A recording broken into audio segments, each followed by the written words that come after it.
Buenas tardes para todos los asistentes a este nuevo ejercicio académico de la Fundación Excelencia, Liderazgo y Transformación. Después del excelente taller que hicimos ayer acerca de las condiciones que debe tener el director de la Policía Nacional, ya se confirma que el próximo director es el señor General Rincón. Bueno, con eso pues ya despejamos algunas de las dudas que surgieron ayer. Pero el tema de hoy, martes 21 de octubre, es evaluar de manera crítica el planteamiento entre lo que es la protesta social y sus alcances y lo que es el terrorismo humano y sus alcances. Y vamos a encontrar que aquí lo que hay es un problema dialéctico, un problema de comprensión de los términos de cada lado y una habilidosísima manipulación del tema por parte de quienes han utilizado este ejercicio como un arma política. De hecho, el terrorismo por su naturaleza es político, ¿no? Lo que pretende es causar un impacto transformador, estratégico, de orden político dentro de una sociedad. De resto no se haría. No tendría razón de ser, sería un crimen común y corriente, pero el terrorismo tiene esa connotación. Sucede que uno de los centros de estudios académicos universitarios que más ha profundizado en el estudio del terrorismo es la Universidad de Georgetown en Estados Unidos. Es inclusive muy consultada y trabaja muy de la mano con las organizaciones de seguridad, tanto de Estados Unidos como de Europa, para ese tema, en el análisis académico, como también con la ONU y otros organismos multilaterales. Presta muchas asesorías, igual lo hace Harvard, pero Georgetown ha llevado una importante bandera en eso. Y resulta que en uno de los cursos que se hacen en Georgetown, la primera sorpresa que se lleva el estudiante es que hay 120 definiciones de lo que es terrorismo y es muy difícil encontrar, porque todos tienen puntos válidos, pero encontrar una sola definición que las articule a todas es muy complejo. Por ende, siempre se habla en el escenario académico es de que hay un debate entre el terrorismo y otras acciones. Máxime que muchos gobiernos, por no decir que todos, utilizan la palabra terrorismo para de una vez marcar al adversario. Lo vemos en Venezuela, lo vemos en Cuba, en Nicaragua, en Libia, en todos los países donde hay alguna forma de reclamo popular es terrorismo. Y el caso más reciente y más especial es el de Siria. Muchos de los grupos que acompañaron a quien ahora gobierna Siria eran considerados terroristas por todos los países del mundo, inclusive por la ONU como organización.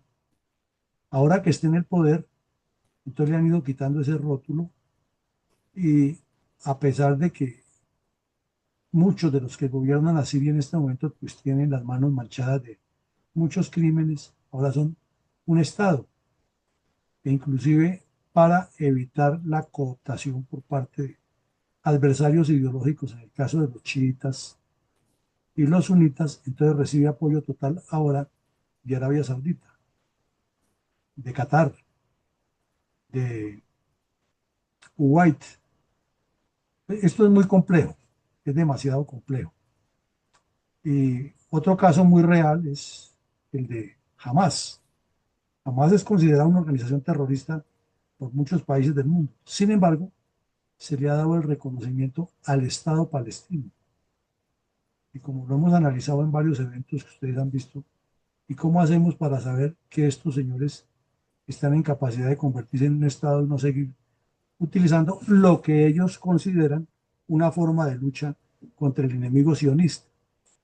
Entonces, con ese preámbulo queremos entrar a ver aquí lo que nos dice lo más refinado actualmente de la inteligencia artificial acerca de esos dos temas. Visto en primera medida lo que es terrorismo urbano desde la óptica analítica de la inteligencia artificial actualizada, que es tomada pues, de muchos documentos. Luego vemos cómo lo considera la inteligencia artificial a la protesta social. Después vamos a tratar de extrapolar algunos puntos de vista muy rápidos y luego pasamos a dos preguntas. O sea que el taller va a ser compuesto de cuatro Maestro, bloques. si quiere, cuando pueda, escríbale a mi colega Eugenio Larcón, él es el que no sabe. Tiene el micrófono abierto, mi coronel Saavedra, y entonces nos interrumpe. Bueno, entonces miremos aquí que en medio de tantas y tantas definiciones, la inteligencia artificial trata de decir que el terrorismo urbano es el uso selectivo del terrorismo en áreas urbanas. Parece como una cantinflada, pero así lo define. Y mire ustedes lo que dice, causar el mayor daño posible, incluyendo lesiones, muertes o daños materiales. Entonces aquí comenzamos a entrar en lo que podría argumentarse que la protesta social que organizaron el señor Petro y el señor Bolívar es terrorismo urbano, porque incluyó lesiones, incluyó muertes, fueron asesinados unos agentes de policía, e incluyó daños materiales, y causó el mayor daño posible porque puso en vilo la institucionalidad, generó una gran dificultad en la movilidad en las principales ciudades y llegó a traer una crisis de nervios al punto que en Cali la gente se armó y se veían videos ya hablando de salir a matar. Y este fin de semana vimos también que unos grupos de ciudadanos se fueron armados con bates de béisbol y con garrotes frente a la Universidad Nacional a quitar todos los letreros de la incitación a la violencia que colocan todas sus bandas, los que están allí reunidos. Entonces vemos que no solo que causa un daño material, sino que causa un daño moral y sobre todo que exacerba la ciudadanía. Obviamente todos sabemos que eso es lo que quiere el señor Petro. Armar un desorden tenaz, ya comenzó convocando a la firmatón, la recolección de firmas. Luego el otro paso pues es convocar lo que él siempre ha querido, una asamblea constituyente, no con las normas constitucionales, porque él parte igual que los demás comunistas armados, que es que la constitución está hecha para proteger a una clase social y que es el pueblo el que tiene que crearla y que el pueblo es superior a todo lo que existe. Se está vulnerando uno de los principios constitucionales universales, que no hay derechos absolutos, sino relativos, como lo hemos visto aquí reiterativamente en la materia de derecho constitucional. Ahora le da unas características claves, actos de violencia estratégica y lo que en esencia busca, lo que en esencia busca todo acto terrorista es producir un efecto estratégico. Lo decíamos ahora, si no lo produce, no está haciendo nada. Entonces se coloca una bomba, un artefacto explosivo, al paso de una patrulla policial dentro de un área urbana. No se está simplemente atacando a la policía per se, porque es un crimen lo que está haciendo contra los policías, sino que se le está demostrando es al gobierno, al Estado, que no tiene la capacidad de ejercer el control total de la ciudadanía, ni garantizar la seguridad a todos los ciudadanos. Entonces, que debe acogerse a los puntos de vista de quien colocó esa bomba, so pena de seguir siendo blanco de nuevas acciones. Los comunistas lo llaman la violencia minoritaria, pero ese es la esencia y siempre debe apuntar a un objetivo estratégico. Osama Bin Laden jamás tendría la posibilidad de enfrentarse militarmente con Estados Unidos, pero urdió una trama eh, supremamente espectacular, que fue llevar unos aviones para que se estrellaran contra el poder político eh, de Estados Unidos, contra el poder militar que era el Pentágono, y fraccionó en dos el, perdón, y el poder económico que estaba en el final de la calle de Wall Street, donde quedaban antiguamente las torres gemelas o el World Trade Center. De igual manera, habla de ataque a la población civil. y dice muy claro que los actos terroristas urbanos no son necesariamente objetivos militares, sino civiles elegidos por su vulnerabilidad. Entonces, si se está destruyendo el Transmilenio, por poner un ejemplo concreto, ¿será o no un ataque a la población civil? Si lo que vimos y hemos visto hasta circunstancialmente cuando existían las busetas esas de transporte público, esas, eh, que salían esos vándalos y rodeaban las busetas en las calles del centro y con ladrillos golpeaban los vidrios sin importarle quién estaba dentro o prenderle fuego inclusive a esos vehículos y luego decir a la gente es que bájese que esto ya está prendiendo. Y eso pues es un acto de terrorismo y lo han hecho muchísimas veces. Tiene un propósito político social porque se relaciona siempre con que debe causar un efecto estratégico. Si no lo tuviera, no valdría la pena hacerlo. Y desde esa época en que se utilizó a mucha gente, se buscaban objetivos estratégicos y fines políticos para cambiar la constitución e inclusive para cambiar el sistema de gobierno y hacer una especie de revolución francesa. Nos cuesta, cuando llevan todos esos tirios y troyanos a los medios de comunicación a analizar, reconocerlo porque comienzan a matizar y es un problema grave ya de interpretación social y de la forma de ser el, el colombiano. Nos cuesta reconocerlo y siempre le buscan matizar el asunto cuando es evidente que estaba convocando el señor Petro era incendiar el país y tumbar el gobierno de Duque. Él no estaba buscando otra cosa. El cuento de que los estudiantes y que reclamaban sus derechos y salían todos los gomelos de la Javeriana a hablar de que, es que de una vez tener garantizada su pensión cuando ni siquiera han dado el primer garrotazo a la tierra, no han echado el primer asadonazo a la tierra y ya estaban hablando de pensión, porque venía el cuarto punto, que es la publicidad como arma. Cuando vimos aquí algunos bosquejos de guerra psicológica, reiterábamos una frase que es tan trillada como los mismos medios de comunicación, que la primera muerte en la guerra es la verdad, pero pues todas las guerras tienen una altísima dosis de guerra psicológica y entre más expertos tengan, mucho mejor la manejan.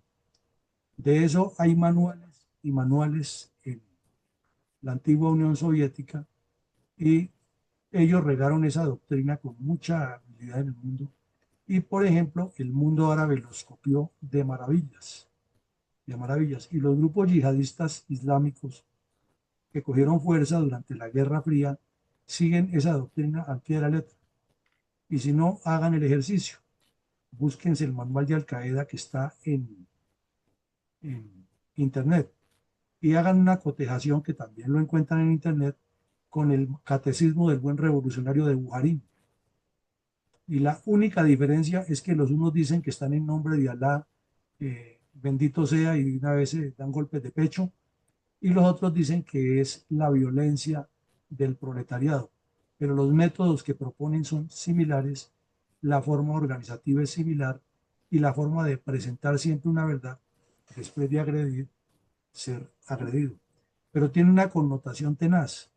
Hace unos 30 años en las fuerzas militares y de policía en los cursos se comenzó a hablar muchísimo de esto, en los cursos de ascenso y de especialización y los cursos de inteligencia.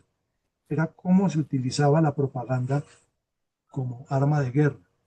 Y siempre se mencionaba era que al ir a una librería, y se ponía siempre de ejemplo la Librería Nacional del Centro y la Librería Lerner del Centro, mirar toda la información que da sobre el conflicto colombiano. Se ponía de esa manera concreta.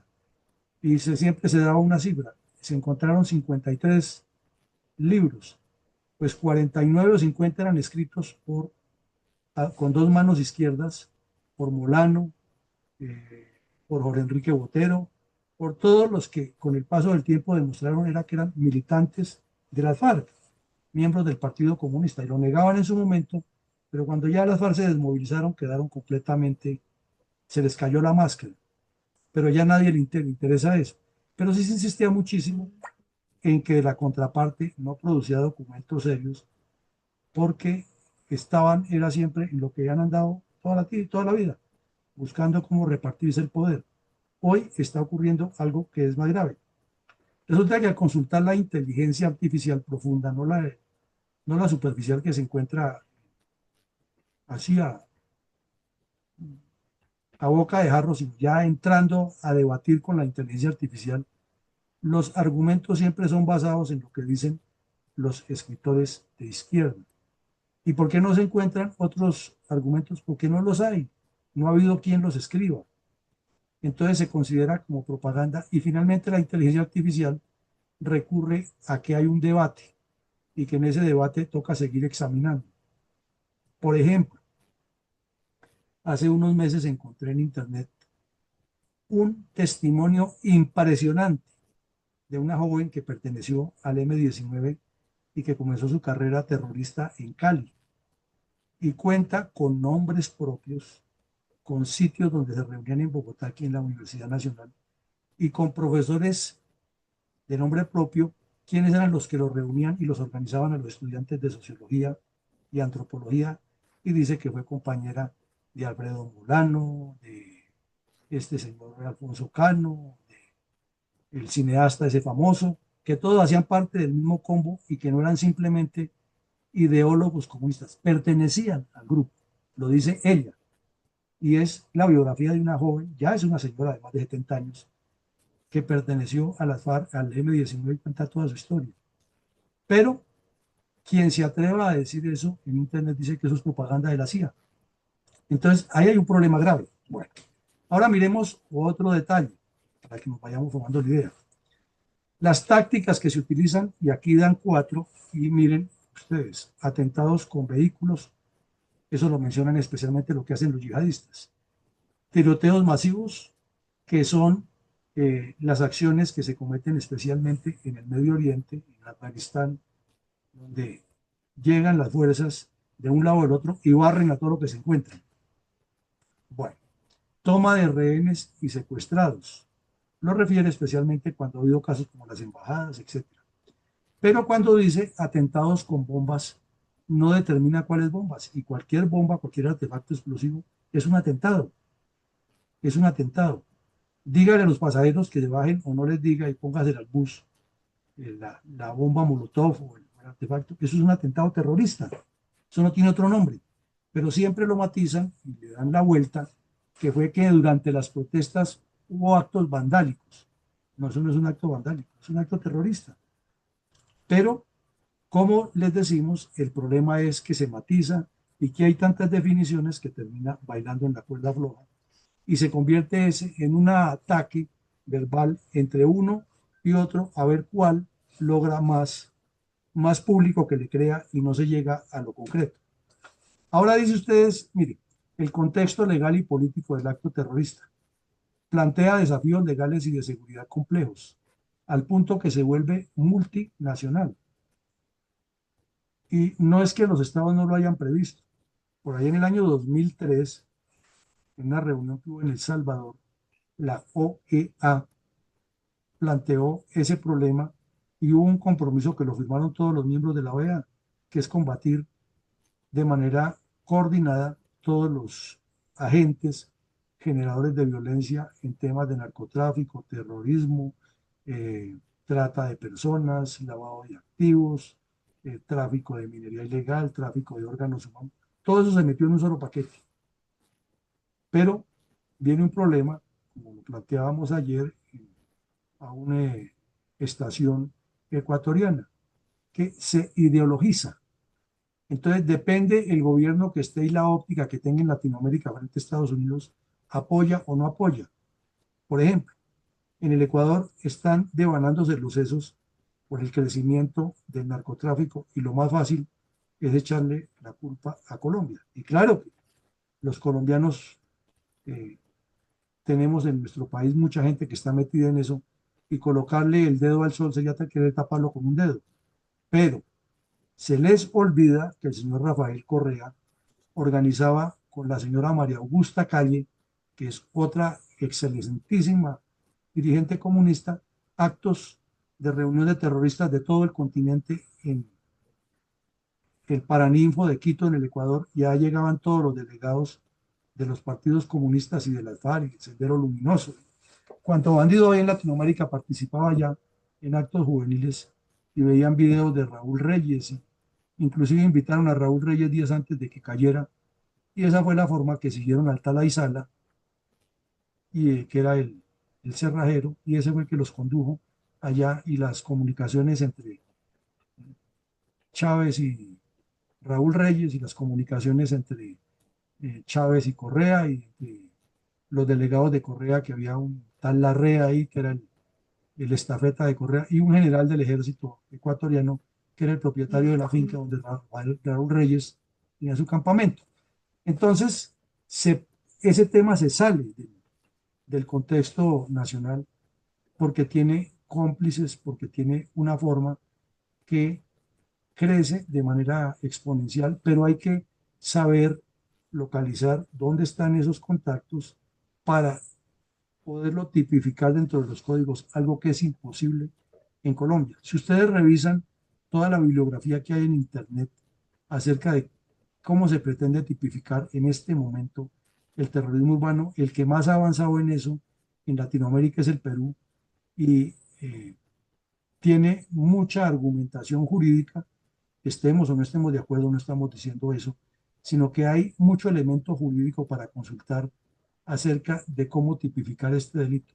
En Colombia es prácticamente imposible porque inmediatamente aparecen los tirios y los troyanos y los que le encuentran la coma y el punto y coma y el argumento, y se vuelven unos debates interminables, y por eso existe esa dicotomía.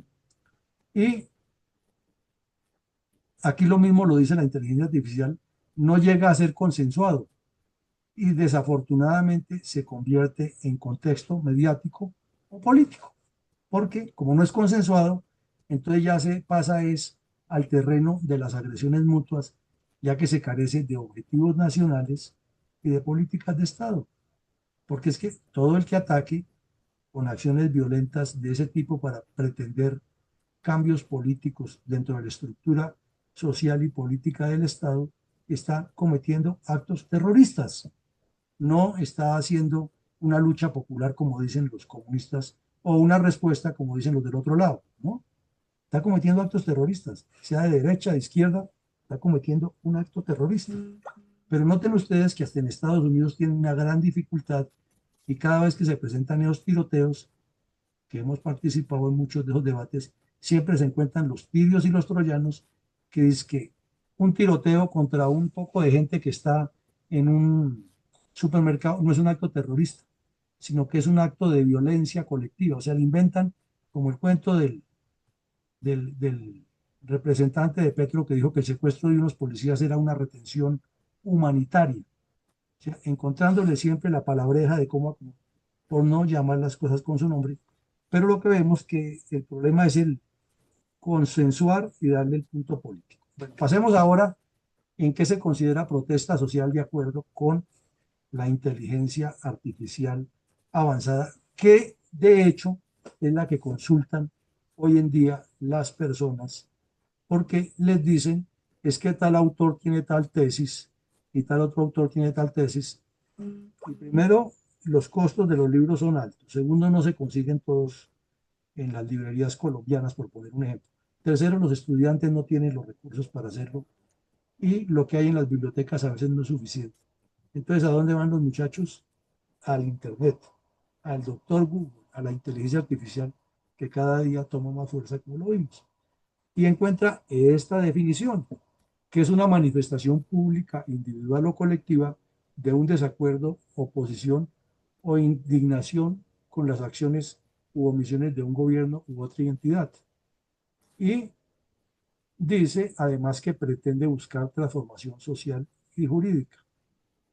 En apariencia, la definición es muy clara, pero cuando se llega a las acciones de fuerza, existe un hilo tan delgadito que es el que permite que primero se utilice la deformación de la verdad como un arma de guerra, y segundo, que se utilice como un mecanismo o una herramienta de combate para desnaturalizar al adversario político y ponerlo en su lugar.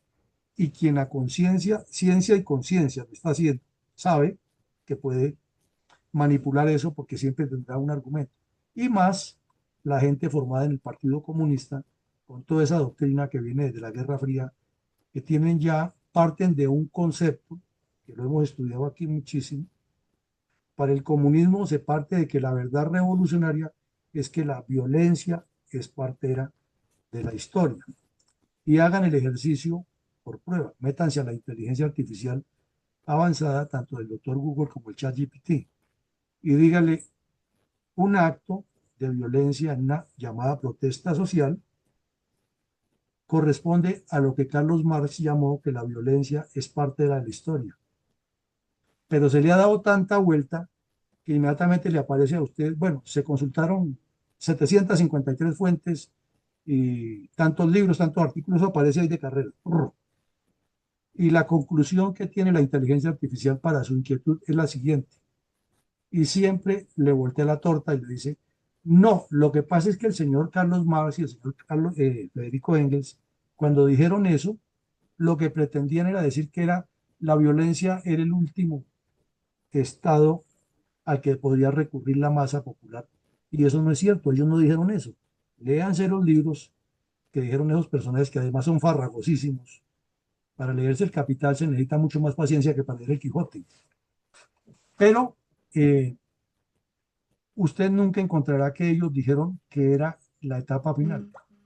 Quienes alguna vez tuvimos la oportunidad de estar en áreas de combate contra los terroristas de la FARC y el ELN y les incautamos muchísimos documentos, siempre encontrábamos lo mismo. La violencia iba por delante de todo. No decían que era la última respuesta. No, hay que eliminar al enemigo. Ellos, por ejemplo, hablan de que no debe haber la doctrina del enemigo interno es letal, pero busquen los archivos que hay, documentos, cuadernos eh, y otros textos de las FARC. Ellos siempre hablan del enemigo, el enemigo. Pero cuando les dice que ellos son el enemigo interno, entonces ahí no son. Recuerden cuando le dijimos a Pastor Alape eso al aire en Cable Noticias y únicamente abría los ojos como para que le echaran gotas, porque estaba con su cuento del enemigo interno. Nos pasaron la palabra y le dije, aquí que esté el señor Alape, díganos si ustedes no dicen en sus pasquines que el enemigo es que hay que matar al enemigo. Y eso es lo que figura en sus llamadas órdenes de operaciones.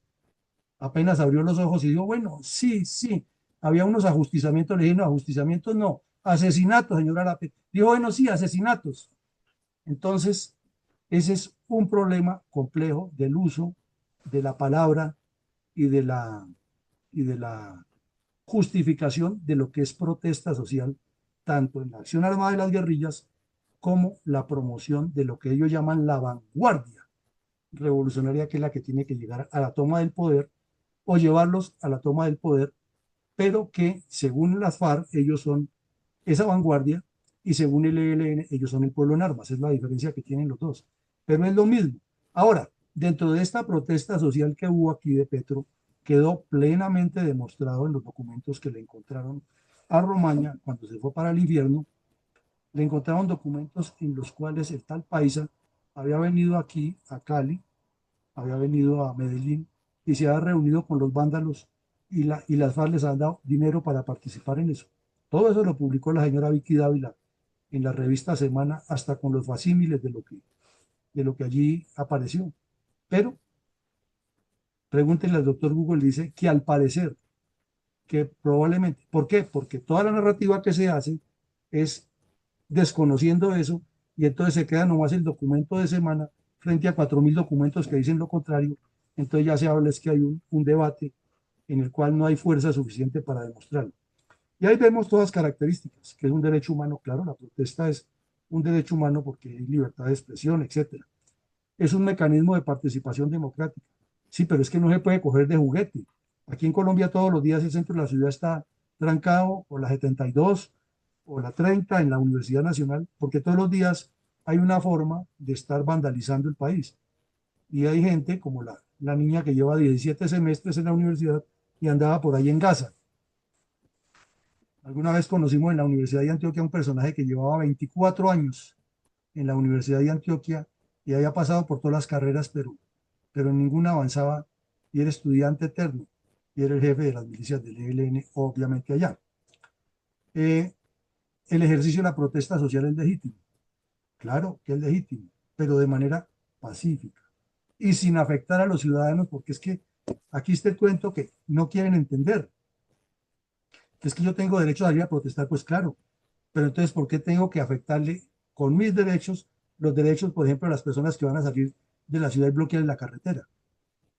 O dañarle los derechos al trabajo a todos los transportadores porque yo no dejo pasar los vehículos. O como pasó aquí en la famosa protesta con el caso de las ambulancias, que hasta hubo muertos porque los vándalos no los dejaron pasar mientras el comité de paro no daba la autorización.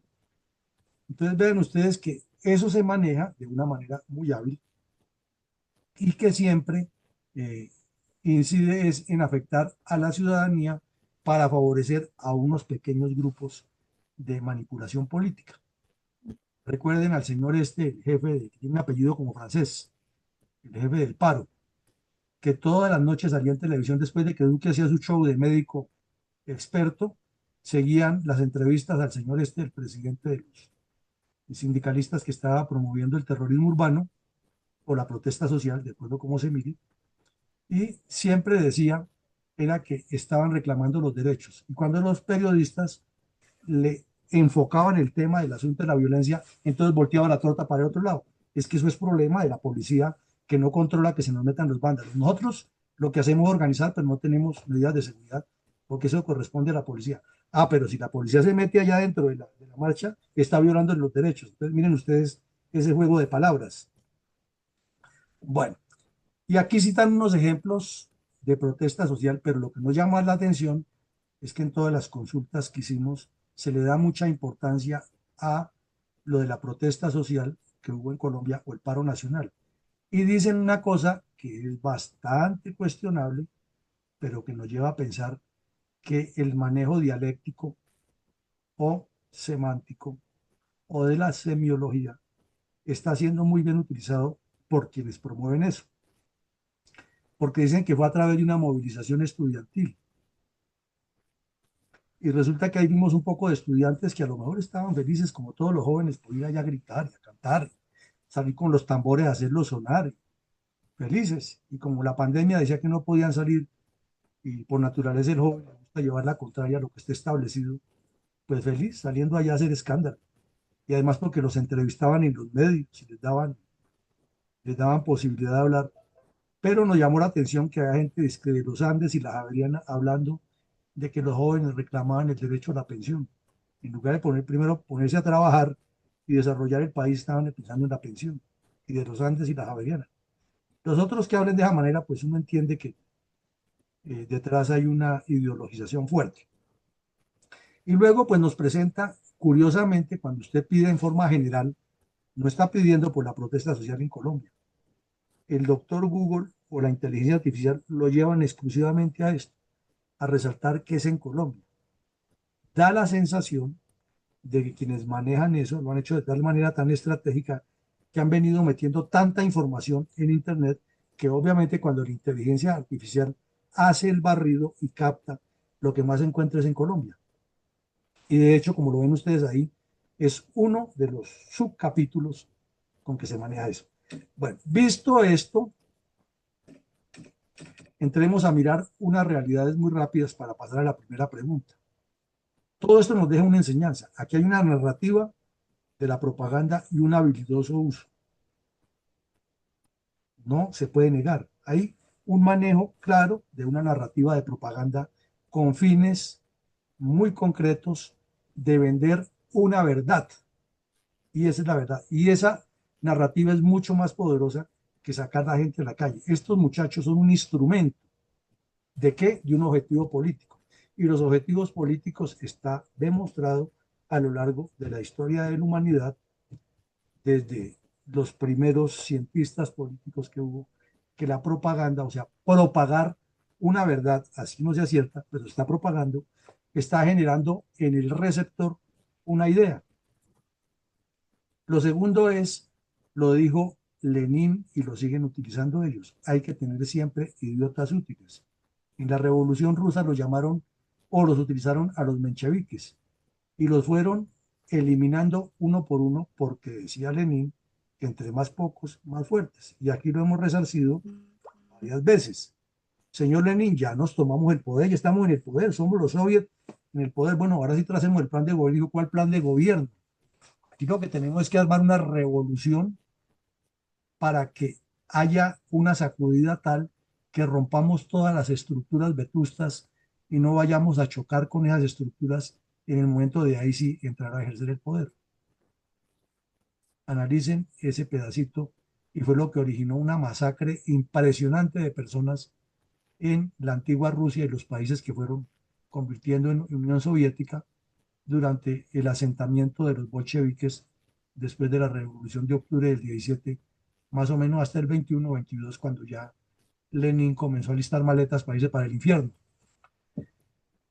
Y todo el tiempo Lenin en sus escritos hablaba del extremo izquierdismo y de los idiotas útiles. Los invito a que lean los libros de Lenin, no a que nos cerremos a la banda diciendo las cosas porque sí.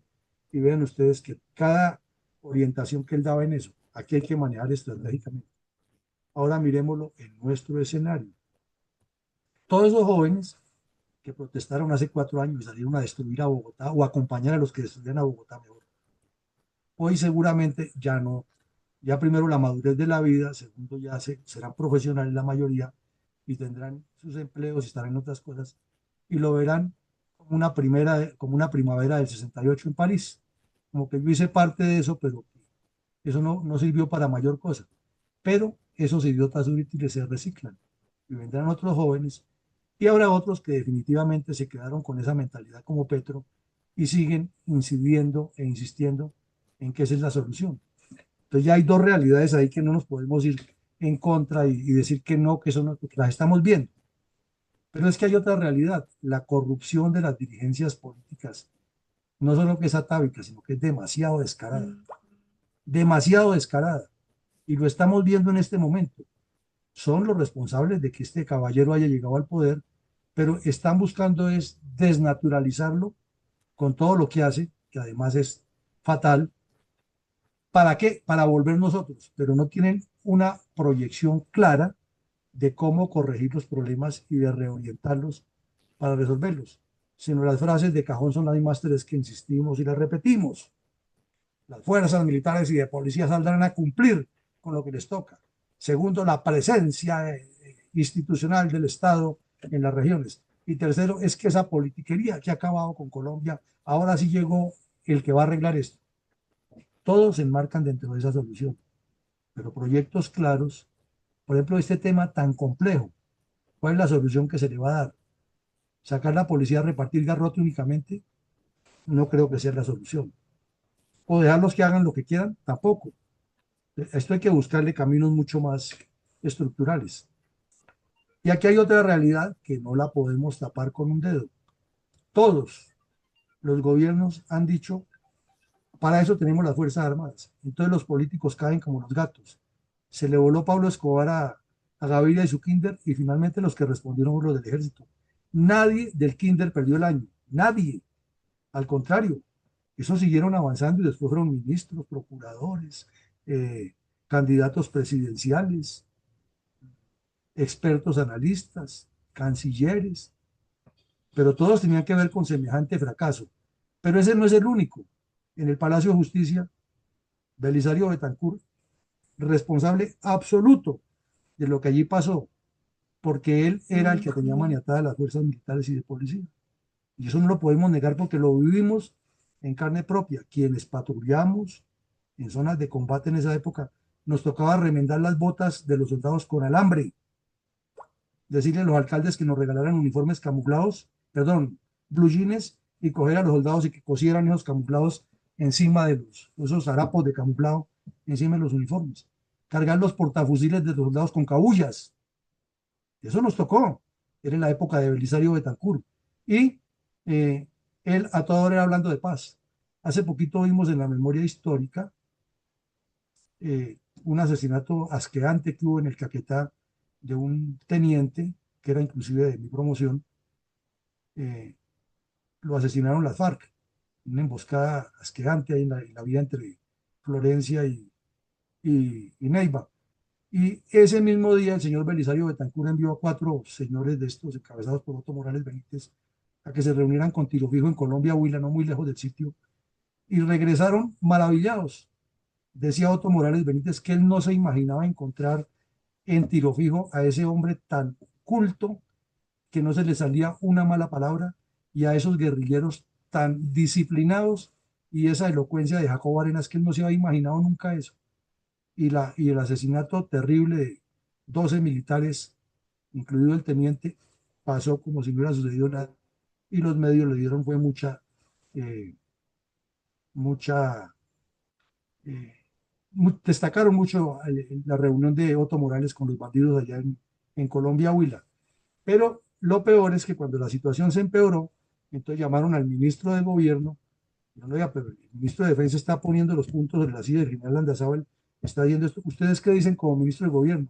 No, las fuerzas militares y de policía cuentan con la solidaridad del gobierno y son la garantía de la, no sé qué de los colombianos. Siempre han recurrido al mismo discurso. Cuando les convienen, cuando les convienen, son lo mejor.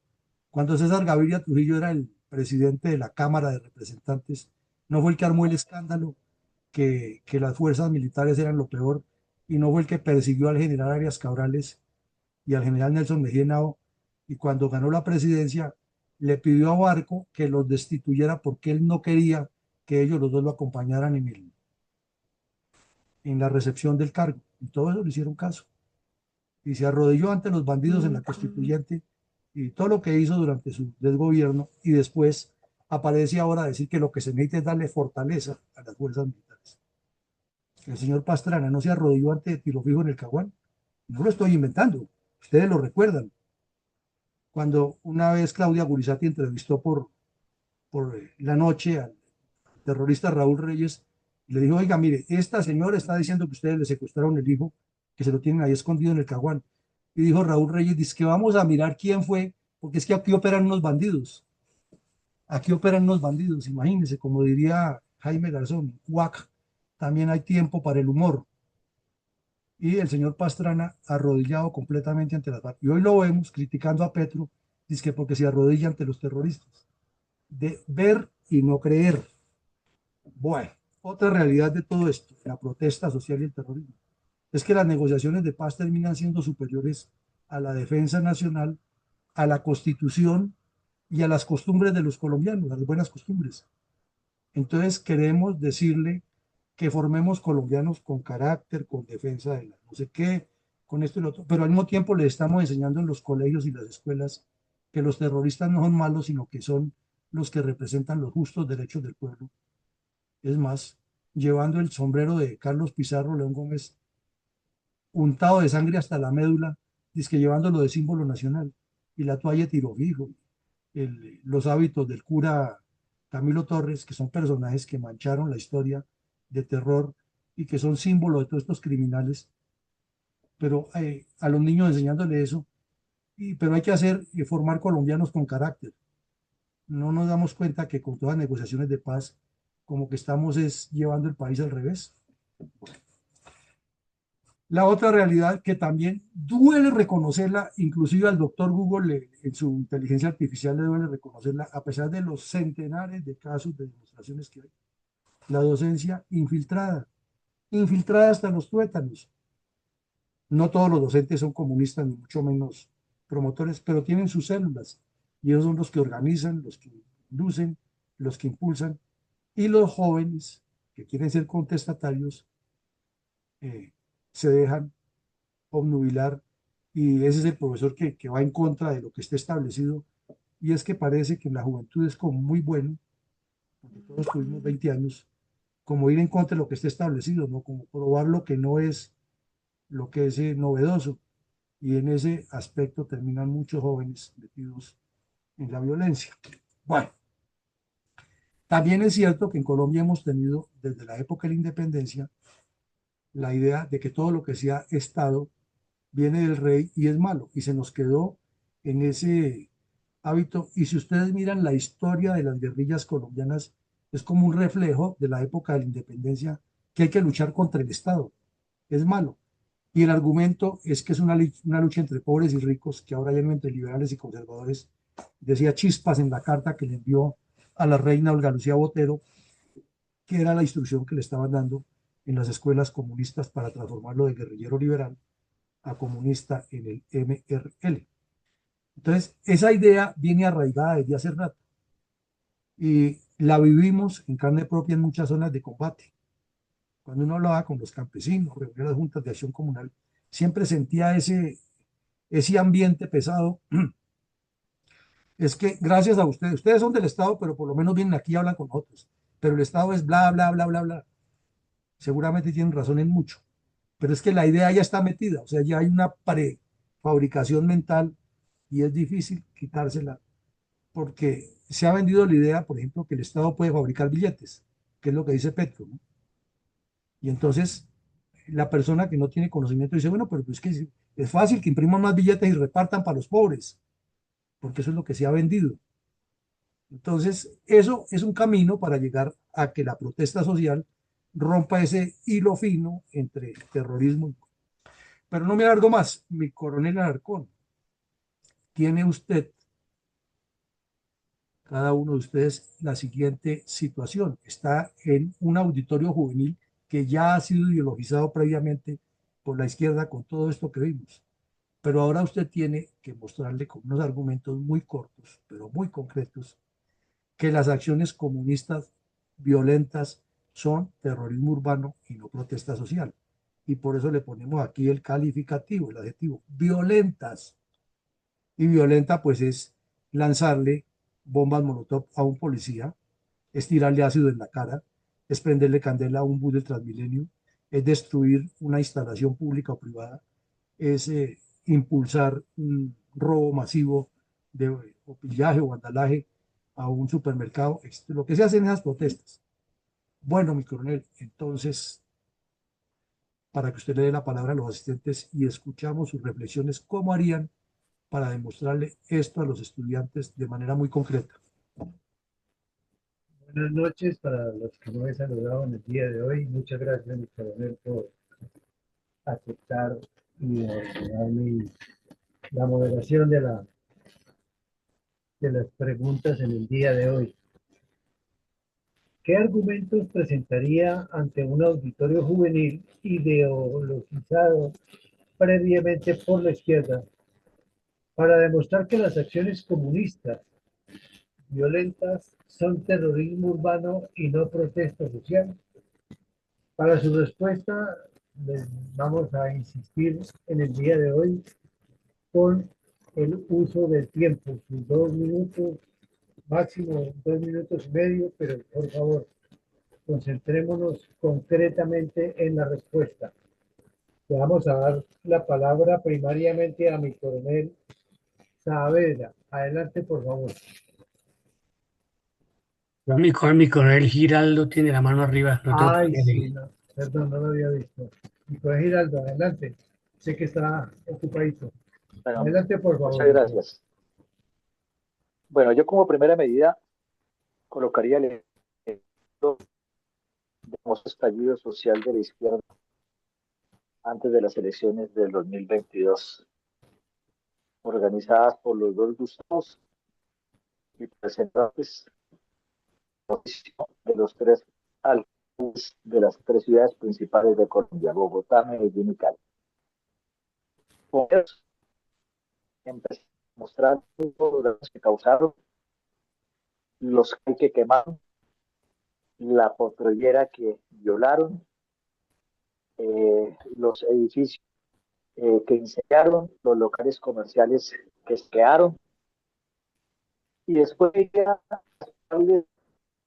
por lesiones personales, daño en bien ajeno, terrorismo, de tal manera que una cosa es la protesta pacífica, y otra cosa es el estallido social totalmente de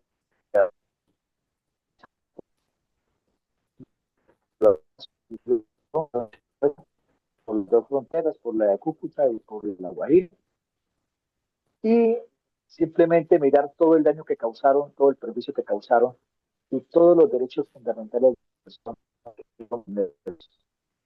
Creo que si este auditorio no queda convencido de que protestas o acciones comunistas son terrorismo, es que definitivamente no hay cómo convencer a unos jóvenes ideologizados de la izquierda colombiana. Muchas gracias. Muchas gracias, mi coronel. Adelante, por favor, ahora sí, mi coronel Saavedra. Gracias, mi coronel. Buenas noches para todos. Sí, yo creo que construiría mi versión muy parecida a lo que decía mi coronel Aldo, eh, mostraría las dos caras, porque las hemos tenido. Hemos tenido la historia del terrorismo de todos estos 60 años, lo que ha implicado, todas las cosas que han afectado el normal transcurrir de nuestro país, las cosas emblemáticas, caso del Nogal, Palacio de Justicia, y muchos otros que nosotros hemos visto, eh, que han atentado, los atentados que han habido contra la infraestructura energética del país. Todas estas situaciones que han hecho que el país no avance a la velocidad que es. Y eso hay que cuantificarlo. No importa que la reparación del tubo la haga la empresa del sector privado, pero eso es un costo. Que la torre que se cae la levanta el seguro lo paga, pero eso es un costo. Entonces, cuando vemos que la plata que debería ir para la educación, para el bienestar, para las personas de la tercera edad, es mostrarle cómo el Estado tiene que desviar los recursos para esa situación. Eso es como cuando pasa un hecho por una catástrofe. ¿Cuánta plata nos hubiéramos ahorrado en nosotros en la inundación y el deslave que que hubo en el gobierno del presidente, creo que fue el presidente Santos en Mocoa, si hubiéramos trabajado en la prevención? No se hizo y por lo tanto, miren, es un municipio que todavía no ha podido salir ni siquiera de la mitad del problema. Entonces, las acciones comunistas violentas no dejan avanzar el país, no dejan progresar la juventud, no dejan progresar el país. ¿Cuánto equivale todas estas amenazas que hemos tenido de paros y protestas que hacen que la economía se detenga por dos, por tres, por cuatro? ¿Quién ha cuantificado y ha vuelto a cuantificar el efecto del paro social, del estallido social, mal llamado, sino de la acción violenta del terrorismo donde vimos todo lo que vimos? Lo que pasa es que la memoria es muy corta, entonces no lo hacemos y nos pasa eso.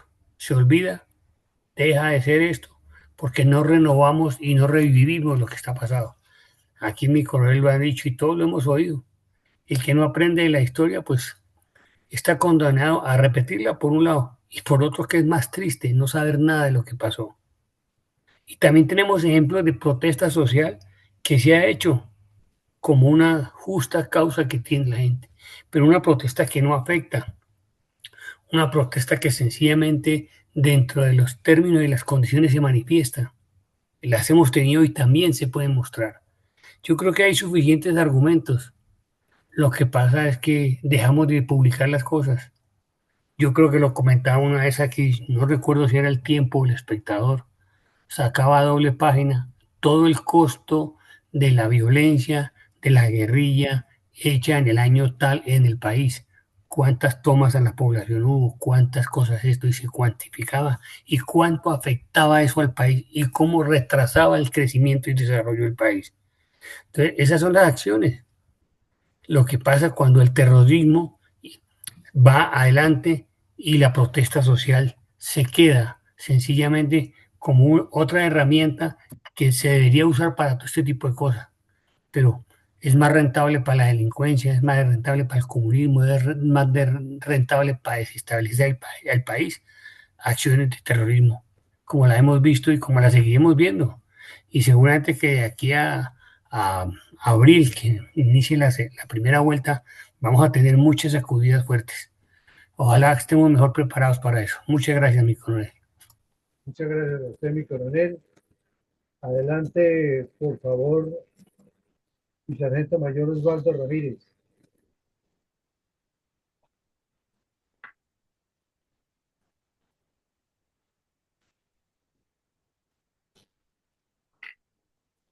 Entonces, vamos adelante entonces, por favor, con mi sargento mayor Landazuri. Buenas noches, mi coronel. Especial saludo para todos los presentes en esta aula virtual. Mi coronel, pues en relación a esta pregunta y teniendo en cuenta que es un auditorio juvenil netamente ideologizado, indudablemente hablarle hasta de los conceptos, el término comunista o el término terrorista, no se lo van a entender, no se lo van a entender, ni lo quieren entender.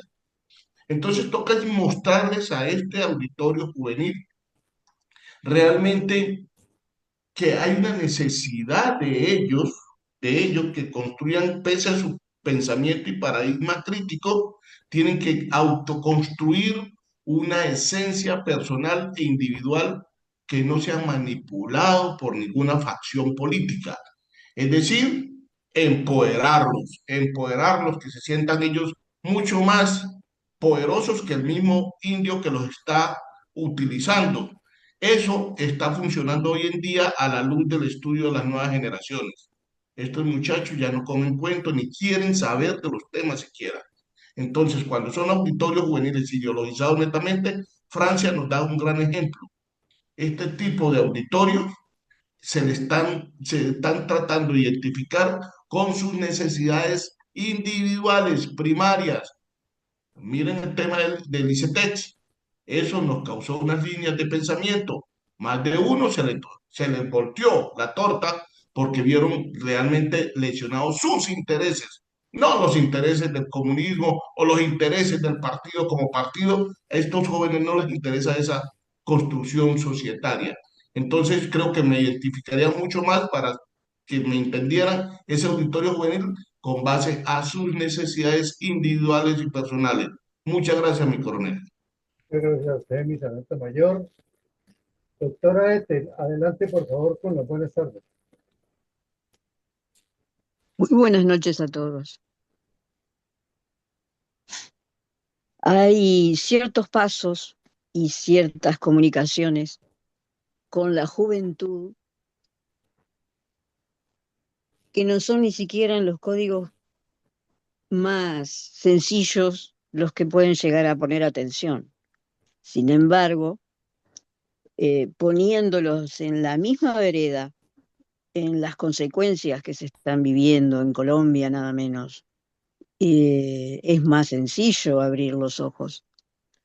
La dificultad más grande es ver que no hayan caído en las drogas, que no sean mulas y tantas otras cosas que tampoco dejan que entre la verdad. ¿A qué voy con esto? El principio fundamental de una persona es, desde la juventud, no enfervorizarse, porque primero estamos en guerra con nuestros padres y después vienen a ponernos cierto poder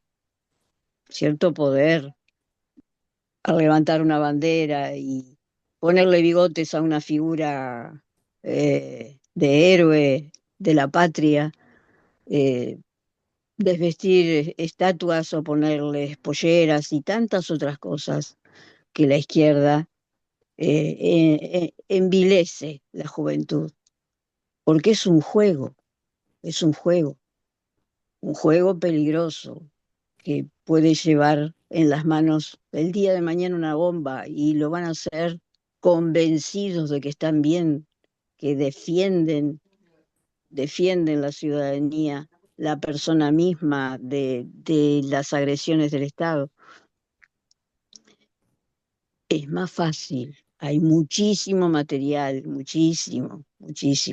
Y eso sí, y siendo real, porque en las noticias no ponen ni siquiera atención. Entonces, hay un trabajo muy fuerte que hacer en cada institución sobre esas cosas. El tema, la inseguridad. Muchas gracias.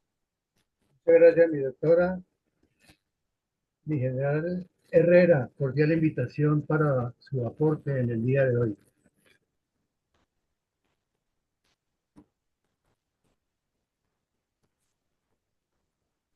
Muchas gracias, mi coronel Alarcón, mi coronel Villamarín, buenas noches. Y para todos los asistentes al auditorio virtual. Pues realmente, como ya se ha dicho, en el entendido que es un auditorio juvenil ideologizado, necesariamente, primero que todo, se debe ser muy sutil en los argumentos y desde luego que va a ser un poco complejo poderlos convencer, pero he ahí la inteligencia para esa expresión de argumentos.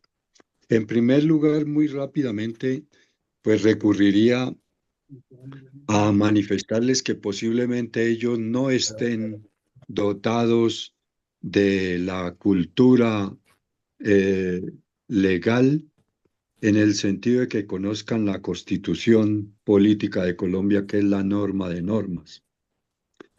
Allí, lógicamente, aprendemos cómo está constituido, y que ellos lo deben saber, cómo está constituida la estructura de un Estado ideal, constituida primero que todo por un territorio que debe ser libre, soberano, autónomo, independiente, para bien de todos los ciudadanos y las autoridades que lo componen.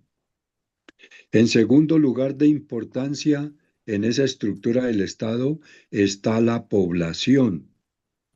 Una población que igualmente debe caracterizarse cada persona y de manera colectiva por ser libre, independiente, soberana y autónoma para poder tomar sus propias determinaciones, ejercer los derechos y las libertades que están establecidos en la Constitución, exigir esos derechos y esas libertades, pero también corresponder con las obligaciones y los deberes.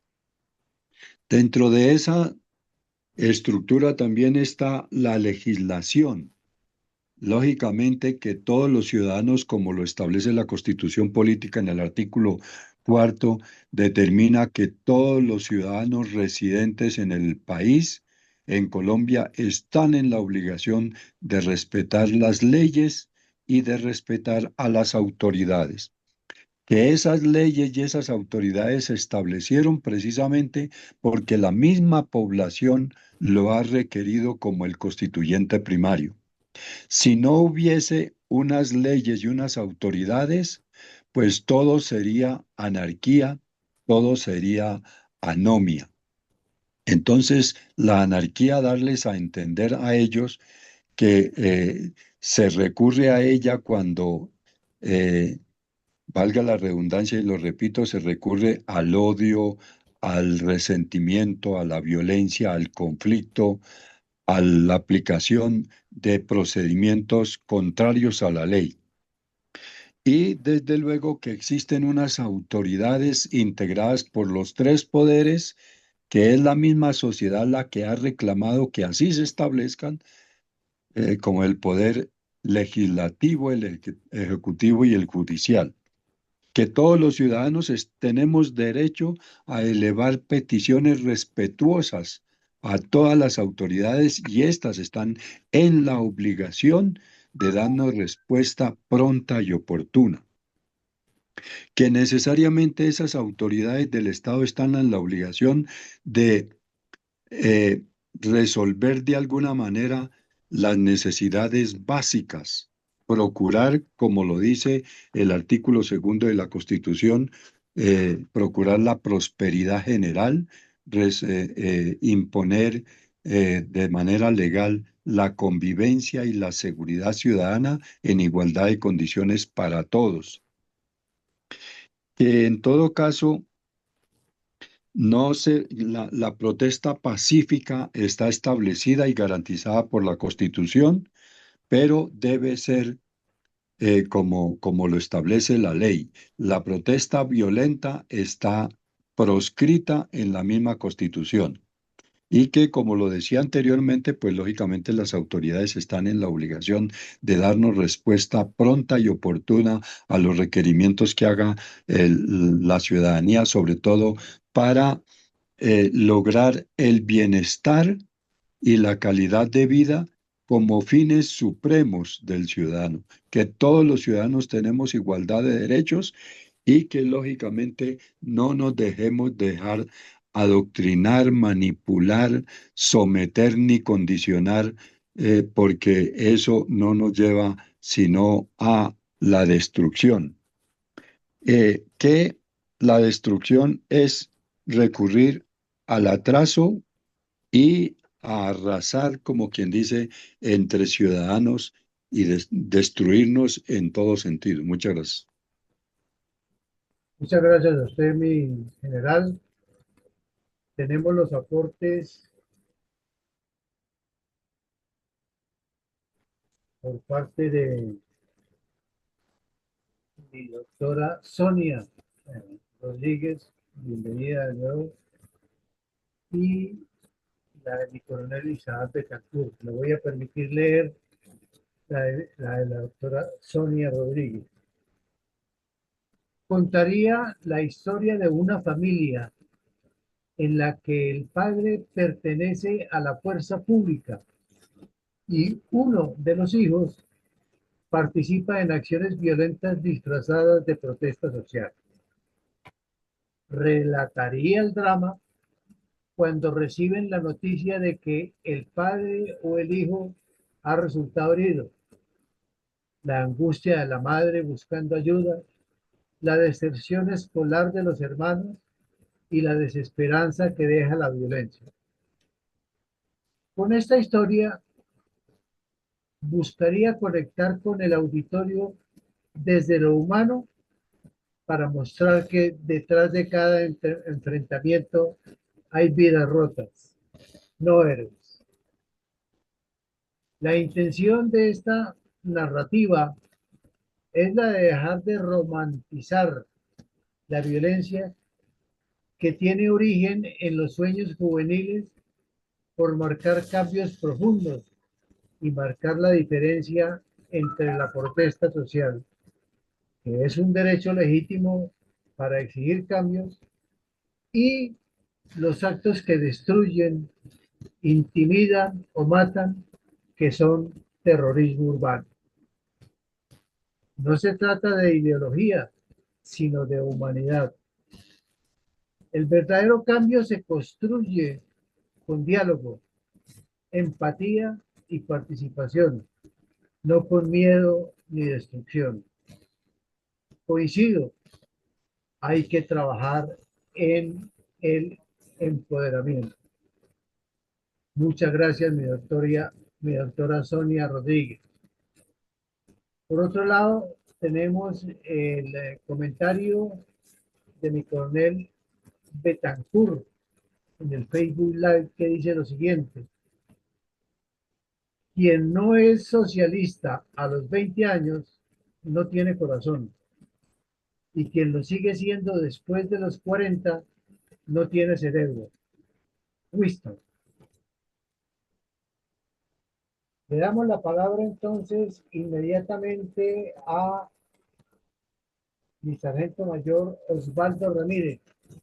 Por favor, adelante.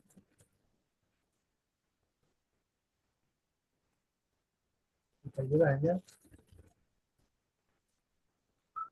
Parece que sí. Entonces le vamos a dar la palabra a mi coronel Bernardo Fuentes. Buenas noches, mi coronel, y muchas gracias saludo muy especial para todos los miembros de la sala, para mi coronel Villamarín. Mi coronel, para no volverme tan repetitivo con todo lo que dijeron mis anteriores que opinaron en diferentes circunstancias de sus argumentos y demás, entonces muy respetuosamente paso. Gracias. Bueno, muchas gracias. Y Mayor Mendoza, adelante, por favor. Muchas gracias, coronel Alarcón. Pues yo remonto a varias situaciones previas a lo que nos está sucediendo hoy en el país.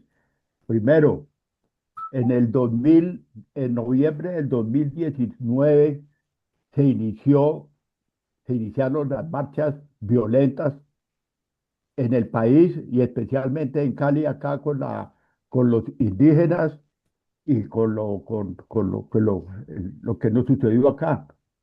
Esa vez le mandé una solicitud al presidente Duque, solicitándole y haciéndole ver que en Medellín los industriales y las reservas se armaron de camiseta y garrote y los distribuyeron por toda la ciudad en los puntos críticos y hubo la protesta o trataron de hacer la protesta, no la hicieron y no hubo ni un solo bombillo ni un vidrio roto. Duque me contestó en esa época que estaba en desacuerdo con esa situación, que para eso estaban los organismos del Estado, los mismos organismos del Estado que permitieron que Cali lo volvieran pedazos en el 2019 y que fue el preámbulo para lo del 2021. Tenemos en cuenta que todas esas protestas sociales nacieron en Chile. Acordémonos bien de la protesta de Chile cuando le subieron como dicho, el caballito de botella, de batalla o florero de Llorente fue el alza al precio del metro. Inmediatamente empezó la protesta. Piñera, el presidente, recurrió a los carabineros. Los carabineros dijeron, sí, señor, nosotros salimos, pero salimos con plena autoridad a restablecer el orden, o el resto no salimos. Entonces dijo, no, quédense allá. ¿Qué pasó? Volvieron pedazos totalmente y allá se inició la situación de la protesta que repitió casi en todas las ciudades capitales del Perú, del Ecuador, y remataron acá en Colombia con la protesta por el incremento o por la reforma tributaria. En una oportunidad que estuvo acá, el general Zapatero en Acore, Cali, le pregunté, señor, señor general, ¿usted cómo vio la falta de autoridad del presidente Duque con respecto a que le entregó el país a la subversión para que hubieran pedazos todo el país? Contestó, yo era el comandante del ejército y el presidente consultaba con la cúpula. Yo personalmente le recomendé que no hiciera uso del ejército porque ellos querían muertos. Y entonces no hubo salida. Entonces, ¿qué pasó? Tuvieron a sus expensas toda la nación y por eso fue lo que pasó el 28 de abril del 2021. Entonces, ahí hay una ausencia de poder, hay una ausencia de autoridad, una ausencia de todo. Fuera de eso, ahora que iniciaron las protestas, sale la fiscal diciendo no capturar vándalos, porque es una exaltación ante la situación de la protesta. Entonces, prohibido capturar los vándalos. Por eso no capturaron ningún vándalo en la semana pasada, el viernes, allá los que atacaron la embajada americana. Es muy diferente las protestas de derecha a las protestas de izquierda, totalmente diferentes. Unas son totalmente respetuosas, van a lo que van, respetan el tráfico, respetan al empleado, respetan todos los comercios se abren, no hay absolutamente ningún problema. Diferente a lo que nos sucede con las protestas organizadas desafortunadamente, por el mismo gobierno, que es el que está liderando absolutamente todo esto. Es muy diferente la protesta pacífica acompañada de violencia y será como incendiar su propia casa y emprender contra sus propios padres que no lo criaron o que permitieron su adoctrinamiento en manos de FECODE, sin haber laborado absolutamente nunca. Y hacerles ver al auditorio, si quieren tener una patria próspera, preocúpese por construir y no destruir. Gracias. Muchas gracias a usted, mi mayor.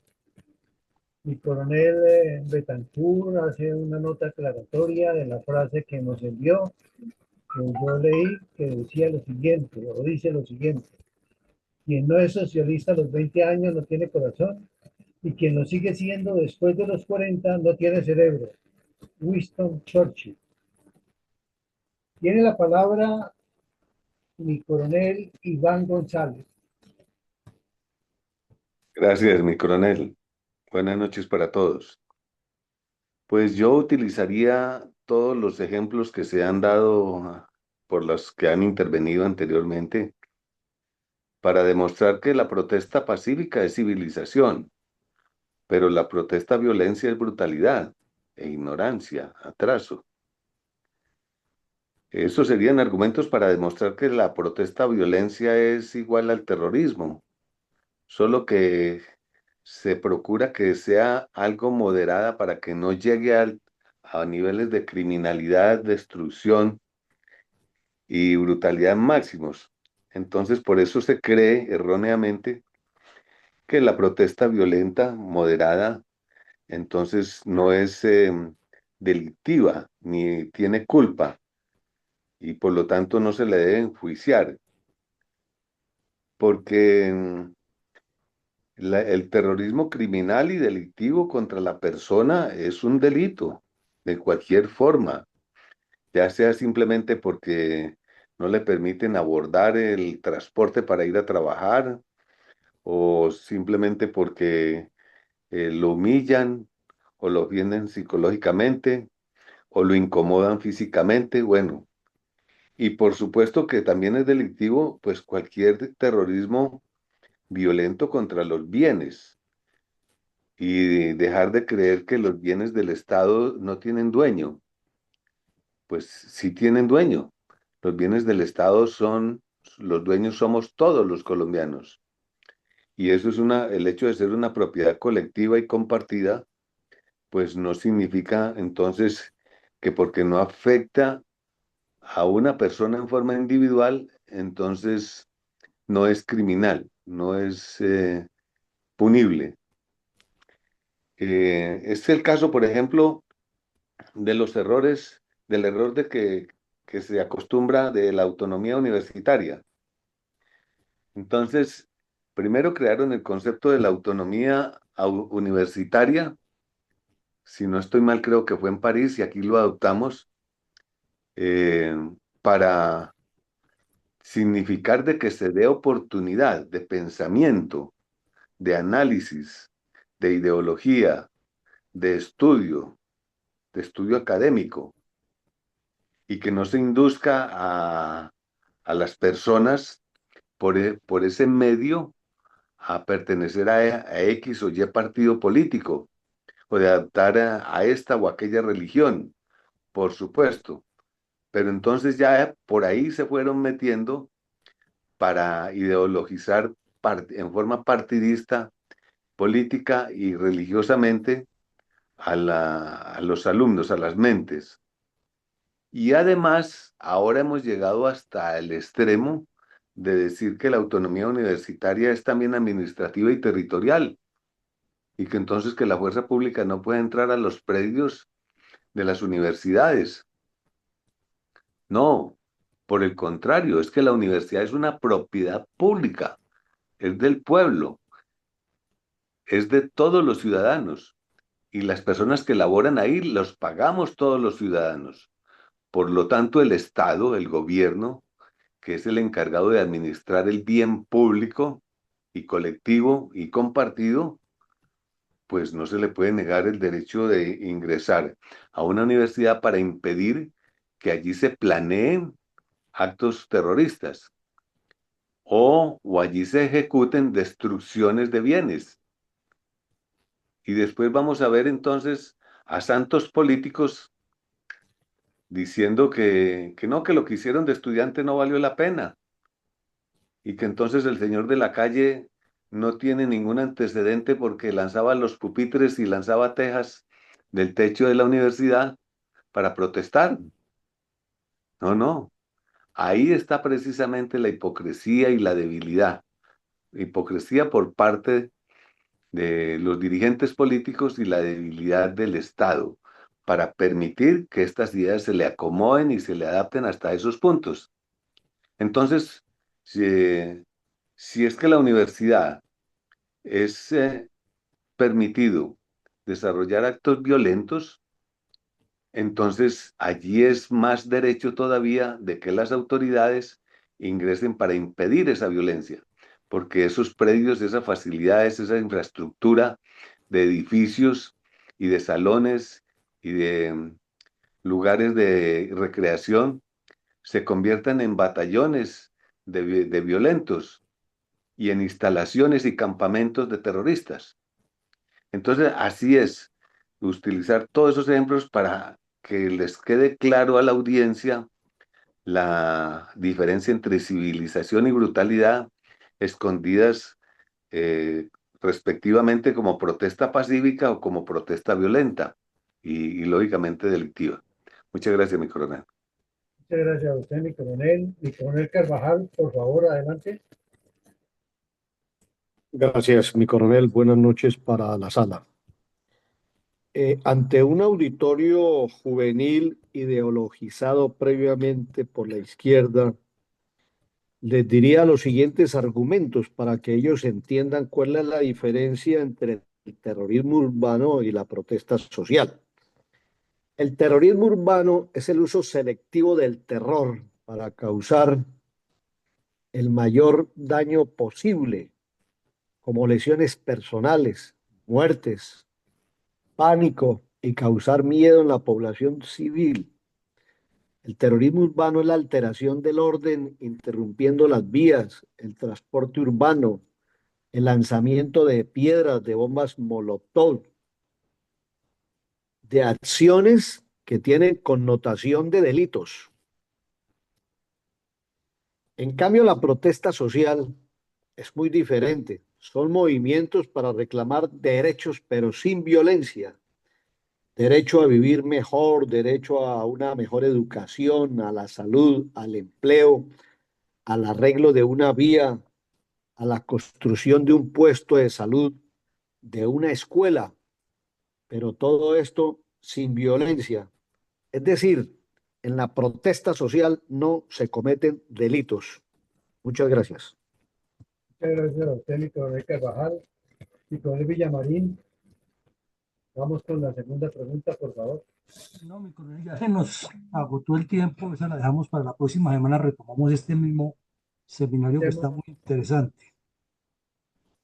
Bueno, mi coronel, entonces, agradeciéndoles a todos su participación, esperamos para la próxima oportunidad tener un mayor control sobre el tiempo.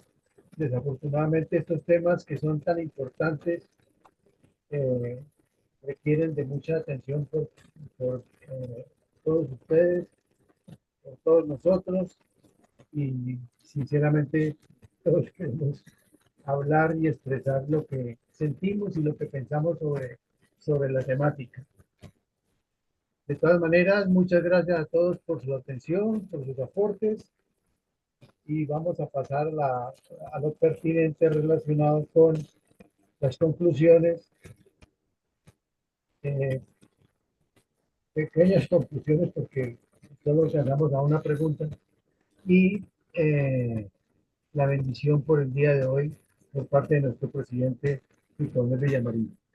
Adelante, por favor, mi coronel.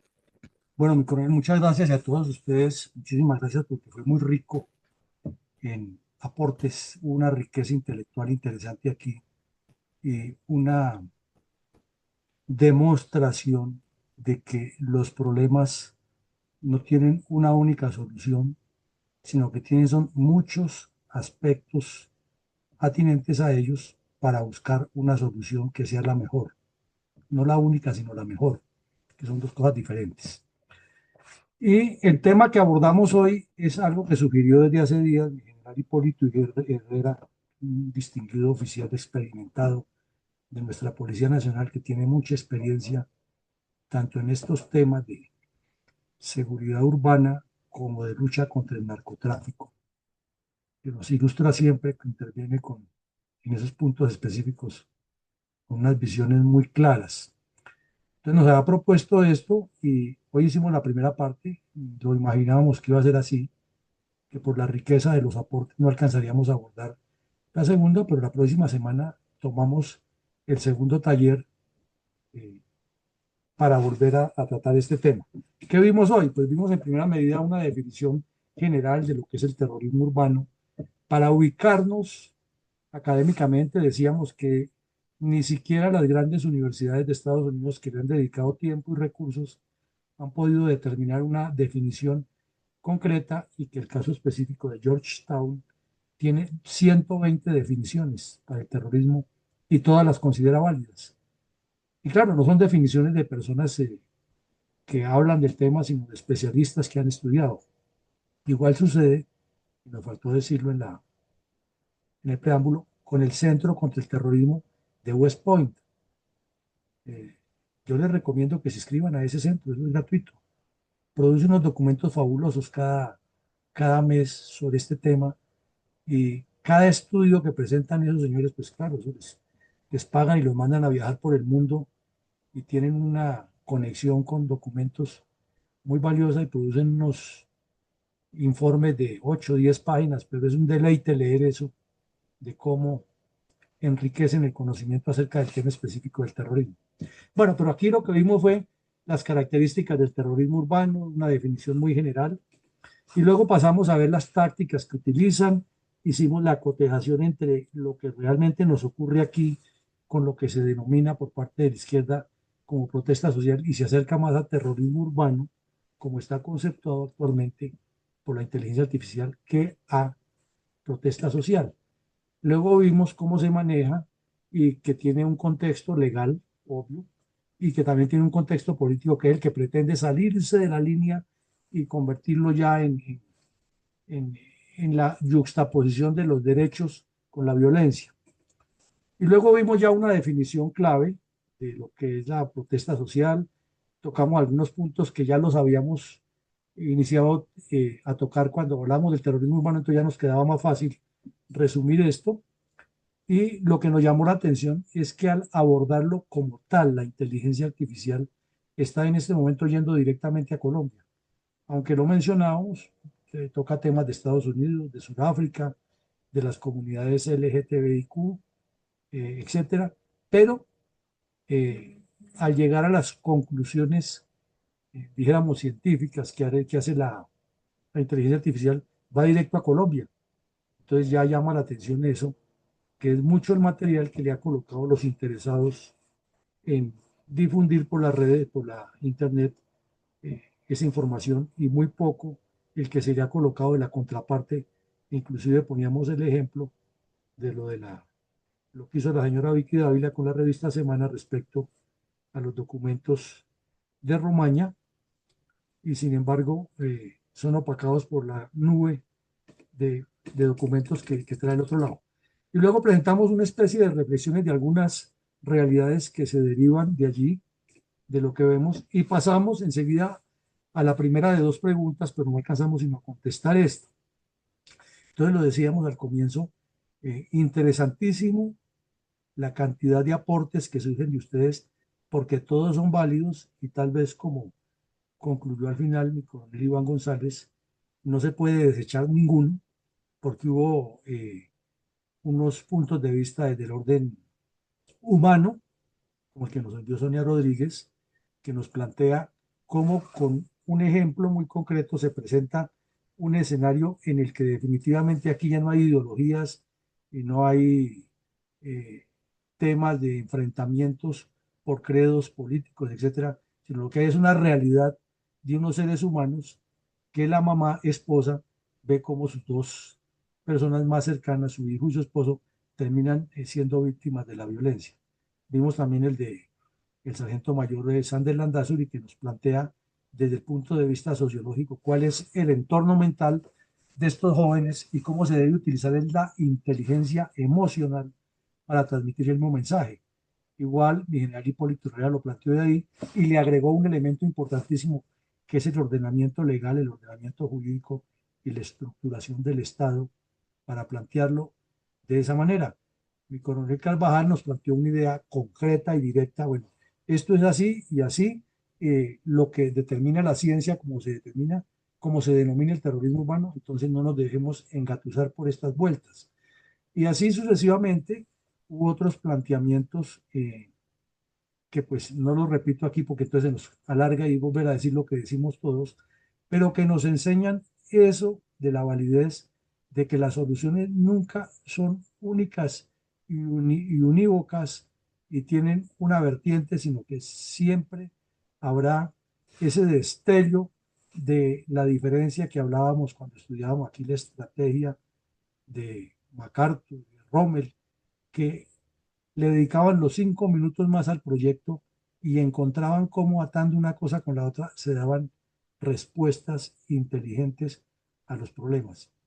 Todos ustedes de una u otra manera lo dijeron, la solución nunca será la fuerza per se, aunque a la delincuencia hay que combatirla con la fuerza del Estado, pero no priorizar la fuerza, sino priorizar la labor educativa, formativa, preventiva que debe asumir la autoridad civil, que es la que no se ve por ningún lado. Entonces, como vemos, este es un tema supremamente interesante, muy de moda, y alguien lo advirtió, creo que fue el coronel Saavedra, que lo advirtió que lo más probable es que se nos incremente después de febrero o marzo, y es lo obvio que está pensando el señor Petro, de lanzar la idea de que si no es él, el país se acaba, que lo que le pase a él es contra él, que él es la persona más importante del mundo, que él es el único capaz de enfrentarse a Donald Trump y a las ultraderechas y todas esas frases muy bien calculadas que dice, y entonces que aquí en Colombia hay un conciliábulo. Veremos seguramente que se va a inventar un montón de atentados, como el que ya se inventó con un cascarón viejo de un cohete M-79 y tuvo la cachaza de decir en los medios de comunicación que se trataba de un misil superficie-aire de fabricación rusa, que para dispararlo se necesita una plataforma que es más o menos del tamaño de un camión 350, pero él decía que le iban a disparar con eso, y era un cascarón de un M-79 que se usó por allá en la década de los 70 para arma antitanque. Entonces, seguramente nos utilizará todos esos argumentos, pero con el fin de incendiar el país. Y estos son temas que tenemos que seguir advirtiendo, porque ahora vendrá diciembre con su alegría y la gente se le olvida, y cuando regresemos en enero o febrero ya este señor habrá avanzado en la preparación de toda esta peligrosa situación, y los partidos políticos no hablando sino solamente de salvadores sin propuestas concretas alrededor de esto, nos parece más grave todavía. Pues bien, mañana tendremos otro tema de estos.